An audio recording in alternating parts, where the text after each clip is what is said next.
Friends, welcome back to Mansi study channel. दोस्तों, आज है 15 मई 2024 और 15 मई 2024 से रिलेटेड करंट अफेयर्स के जितने भी क्वेश्चन बन सकती हैं, आज की क्लास में सारे क्वेश्चन को कवर करेंगे और हर क्वेश्चन से रिलेटेड इंपॉर्टेंट पॉइंट भी मैं आपको बताऊंगी। तो आप लोग पूरा क्लास बहुत ध्यान से देखिएगा। और दोस्तों, ये क्लास आपकी मॉर्निंग सुबह 7 AM पे डेली लाइव आती है।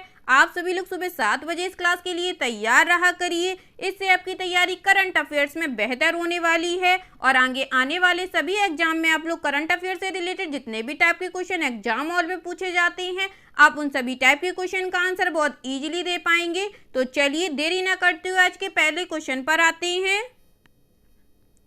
आज का पहला क्वेश्चन लिखा है, कामी रीता ने 29वीं बार माउंट एवरेस्ट पर चढ़ाई की है और 28 बार चढ़ने के अपने ही रिकॉर्ड को पीछे छोड़ दिया है। वह किस देश से हैं? Kami Rita has scaled Mount Everest for the 29th time, surpassing his own record of 28 ascents.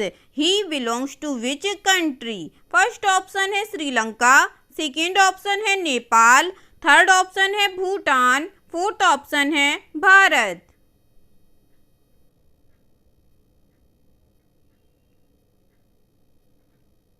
बताइएगा दोस्तों, कामी रीता ने 29वीं बार माउंट एवरेस्ट पर चढ़ाई की है और 28 बार चढ़ने के अपने ही रिकॉर्ड को पीछे छोड़ दिया है।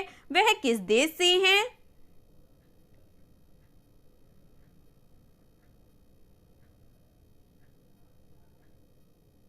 इस क्वेश्चन का जो राइट आंसर हो जाएगा फ्रेंड्स, वह है हमारा ऑप्शन नंबर बी, नेपाल देश से हैं। चलिए इससे रिलेटेड इंपॉर्टेंट पॉइंटों को पढ़ते हैं। नेपाली शेरपा पर्वतारोही कामी रीता ने 29वीं बार एवरेस्ट पर चढ़कर 28 चढ़ाई के अपने ही रिकॉर्ड को तोड़ दिया है। अब उनके पास दुनिया की सबसे ऊंची चोटी के 71 साल के चढ़ाई इतिहास में सबसे अधिक बार चढ़ने का रिकॉर्ड है। कामी रीता शेरपा, जिन्हें एवरेस्ट मैन के नाम से भी जाना जाता है, लगभग 28 पर्वतारोहियों की एक टीम के साथ काठमांडू से स्प्रिंग सीजन एवरेस्ट अभियान पर निकले थे। 7 समिट ट्रैक्स ने दुनिया की सबसे ऊंची चोटी को फतह करने के लिए अभियान का आयोजन किया था। ठीक है दोस्तों, चलिए आगे बढ़ते हैं और नेक्स्ट क्वेश्चन देखते हैं। नेक्स्ट क्वेश्चन लिखा है फ्रेंड्स, भिलाई स्टील प्लांट द्वारा छत्तीसगढ़ के किस जिले में पहला 15 मेगावाट का फ्लोटिंग सोलर प्लांट स्थापित किया जाएगा? In which district of Chhattisgarh will the first 15 megawatt floating solar plant be set up by Bhilai steel plant? First option है धमतरी, सेकेंड ऑप्शन है गरियाबंद, थर्ड ऑप्शन है दुर्ग, फोर्थ ऑप्शन है महासमुंद्र।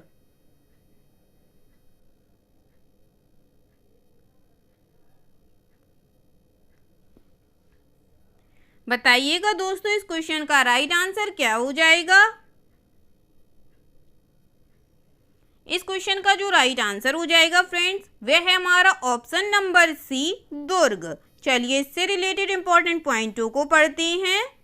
राज्य संचालित steel authority of India limited की छत्तीसगढ़ स्थित शाखा भिलाई स्टील प्लांट अपने कार्बन में सुधार के लिए अपने मरौदा फर्स्ट जलाशय में राज्य की पहली 15 मेगावाट फ्लोटिंग सौर परियोजना स्थापित करेगी। इस्पात प्रमुख कंपनी कार्बन उत्सर्जन को कम करने, ऊर्जा संरक्षण और नवीकरणीय ऊर्जा को बढ़ावा देने के लिए विभिन्न परियोजनाएं चला रही हैं। ठीक है दोस्तों, चलिए आगे बढ़ते हैं और नेक्स्ट क्वेश्चन देखते हैं।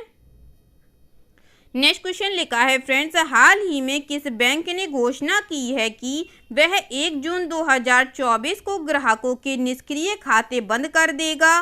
Which bank has recently announced that it will close in operative accounts of customers on 1 June 2024? First option है भारतीय स्टेट बैंक, सेकेंड ऑप्शन है Punjab national bank, third option है यूको बैंक, फोर्थ ऑप्शन है Indian bank.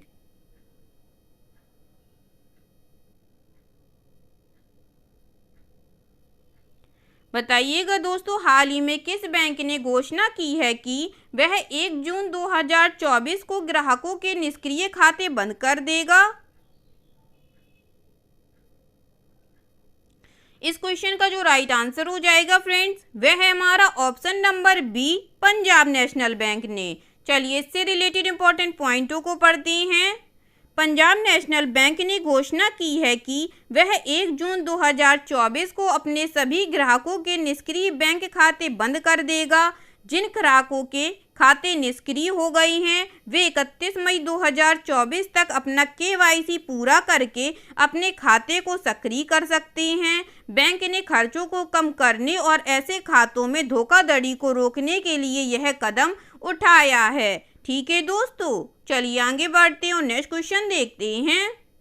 Next question लिखा है friends, Hinduja समूह की इंडस्ड international holdings को मई 2024 में रिलायंस कैपिटल के अधिग्रहण के लिए किस संगठन से मंजूरी मिल गई है?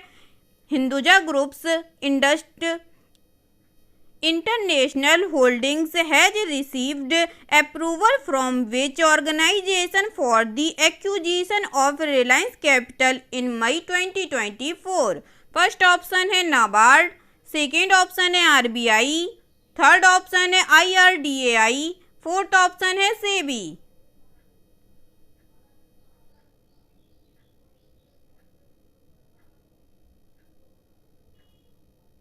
बताइएगा दोस्तों, हिंदुजा समूह की इंडस्ड इंटरनेशनल होल्डिंग्स को मई 2024 में रिलायंस कैपिटल के अधिग्रहण के लिए किस संगठन से मंजूरी मिल गई है? इस क्वेश्चन का जो राइट आंसर हो जाएगा फ्रेंड्स, वह है हमारा ऑप्शन नंबर सी, IRDAI से। चलिए इससे रिलेटेड इंपॉर्टेंट पॉइंटों को पढ़ते हैं। हिंदुजा समूह की इंडस्ड इंटरनेशनल होल्डिंग्स को रिलायंस कैपिटल के अधिग्रहण के लिए भारतीय बीमा नियामक और विकास प्राधिकरण की लंबे समय से प्रतीक्षित मंजूरी मिल गई है। अधिग्रहण में रिलायंस कैपिटल की बीमा शाखाओं, पूर्ण स्वामित्व वाली सहायक कंपनी रिलायंस जनरल इंश्योरेंस और निप्पॉन लाइफ के साथ 5149 संयुक्त उद्यम रिलायंस निप्पॉन लाइफ इंश्योरेंस का अधिग्रहण शामिल होगा। ठीक है दोस्तों, चलिए आगे बढ़ते हैं और नेक्स्ट क्वेश्चन देखते हैं। नेक्स्ट क्वेश्चन लिखा है फ्रेंड्स, WHO की मुख्य वैज्ञानिक डॉक्टर सौम्या स्वामीनाथन को मैकगिल विश्वविद्यालय द्वारा डॉक्टरेट की मानद उपाधि से सम्मानित किया जाएगा। मैकगिल विश्वविद्यालय किस देश का विश्वविद्यालय है? whose chief scientist Dr. Soumya Swaminathan to be awarded honorary doctorate by MC Gill University. MC Gill University is the university of which country? First option है फ्रांस, सेकेंड ऑप्शन है रूस, थर्ड ऑप्शन है UK, fourth option है Canada.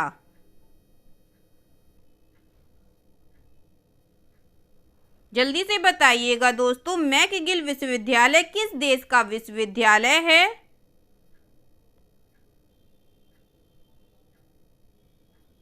इस question का जो right answer हो जाएगा फ्रेंड्स, वह है हमारा ऑप्शन नंबर डी, कनाडा देश का। चलिए इससे रिलेटेड इंपॉर्टेंट पॉइंटों को पढ़ते हैं। हाल ही में WHO की मुख्य वैज्ञानिक डॉक्टर सौम्या स्वामीनाथन को उन 10 असाधारण व्यक्तियों में नामित किया गया है जिन्हें स्प्रिंग 2024 दीक्षांत समारोह के हिस्से के रूप में कनाडा के प्रतिष्ठित मैकगिल विश्वविद्यालय से मानद उपाधि प्राप्त होगी। मॉन्ट्रियल में एक सार्वजनिक अनुसंधान विश्वविद्यालय 2 शताब्दियों से अधिक पुराना, मैकगिल उन व्यक्तियों को मानद उपाधि प्रदान करता है जिनके पास उत्कृष्ट विद्वतापूर्ण वैज्ञानिक या कलात्मक उपलब्धि या पेशेवर या परोपकारी गतिविधियों के माध्यम से जनता की भलाई में असाधारण योगदान का जीवन काल रिकॉर्ड है। ठीक है दोस्तों, चलिए आगे बढ़ते हैं और नेक्स्ट क्वेश्चन देखते हैं। नेक्स्ट क्वेश्चन लिखा है friends, IFFCO Indian farms fertilizers को ऑफ लिमिटेड के निदेशक के रूप में किसे चुना गया है? Who has been elected as a director of IFFCO Indian farmers fertilizers cooperative limited? First option है राजेंद्र प्रसाद गोयल, सेकेंड ऑप्शन है मनीष प्रसाद, थर्ड ऑप्शन है विवेक विपिंडदा गोयले, फोर्थ ऑप्शन है मीनेश साहा।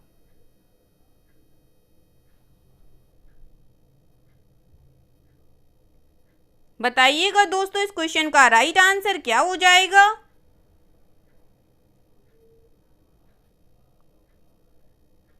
इस क्वेश्चन का जो राइट आंसर हो जाएगा फ्रेंड्स वह है हमारा ऑप्शन नंबर सी, विवेक विपिंडदा कोहले जी। चलिए इससे रिलेटेड इंपॉर्टेंट पॉइंटों को पढ़ते हैं।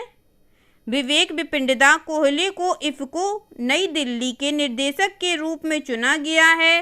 वह वर्तमान में सहकार महर्षि शंकरराव कोहले सहकारी चीनी फैक्टर के अध्यक्ष के रूप में कार्यरत हैं। सहकारी क्षेत्र में कोहले का व्यापक अनुभव इफ़को के आरजीवी के रूप में उनकी पिछली भूमिका के साथ मिलकर उन्हें किसानों के अधिकारों और हितों के लिए एक सशक्त वकील के रूप में स्थापित करता है। ठीक है दोस्तों, चलिए आगे बढ़ते हैं और नेक्स्ट क्वेश्चन देखते हैं।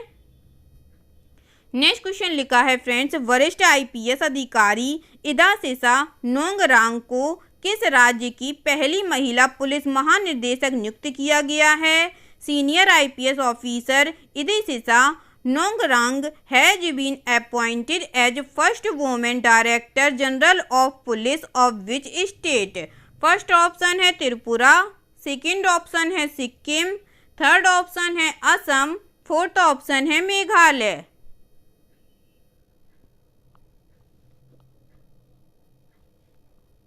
बताइएगा फ्रेंड्स वरिष्ठ आईपीएस अधिकारी इदा सिसा नोंगरांग को किस राज्य की पहली महिला पुलिस महानिदेशक नियुक्त किया गया है।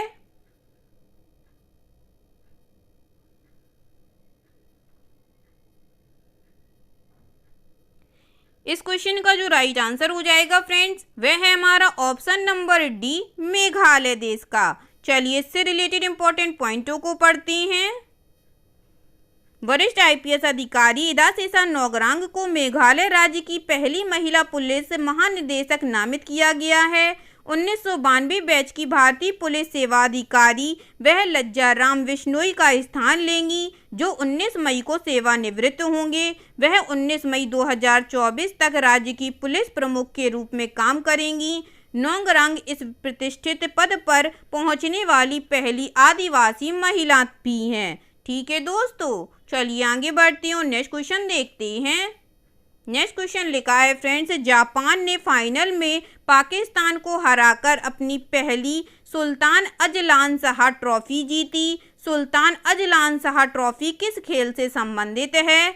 Japan won its maiden Sultan Azlan Shah trophy by defeating Pakistan in the final. Sultan Azlan Shah trophy is related to which sport. First option है हॉकी, सेकेंड ऑप्शन है टेनिस, थर्ड ऑप्शन है badminton, fourth option है football.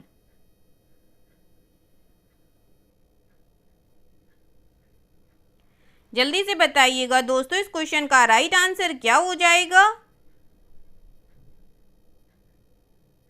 इस question का जो right answer हो जाएगा friends वह है हमारा ऑप्शन नंबर ए, हॉकी से। चलिए इससे रिलेटेड इंपॉर्टेंट पॉइंटों को पढ़ते हैं।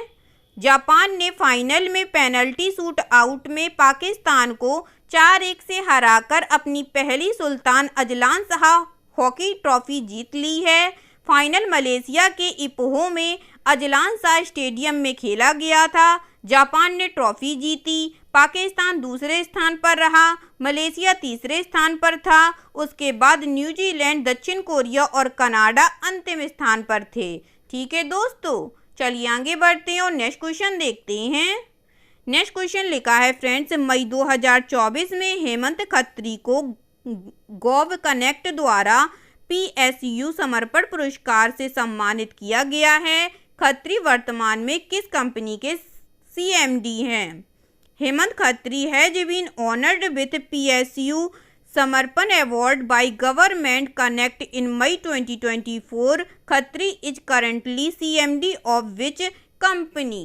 फर्स्ट ऑप्शन है मझगांव डॉक शिप बिल्डर्स में, सेकेंड ऑप्शन है हिंदुस्तान शिपयार्ड में, थर्ड ऑप्शन है APG शिपयार्ड में या फोर्थ ऑप्शन है garden reach ship builders and engineers में।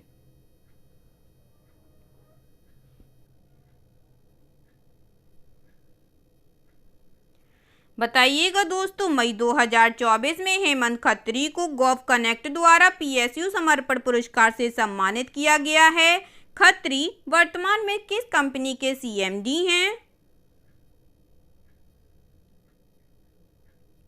इस क्वेश्चन का जो राइट आंसर हो जाएगा फ्रेंड्स, वह है हमारा option number B, Hindustan shipyard के। चलिए इससे रिलेटेड इंपॉर्टेंट पॉइंटों को पढ़ते हैं।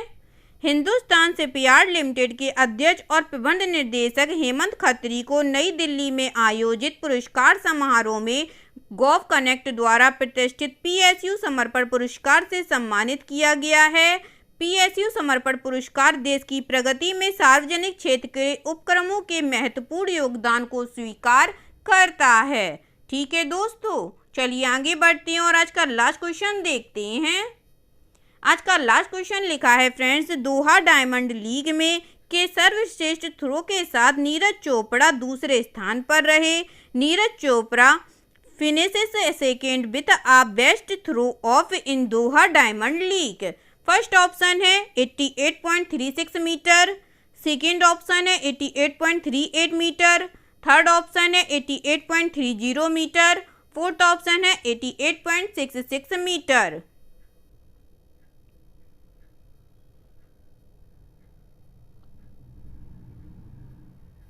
बताइएगा दोस्तों, दोहा डायमंड लीग में कितने के सर्वश्रेष्ठ थ्रो के साथ नीरज चोपड़ा दूसरे स्थान पर रहे?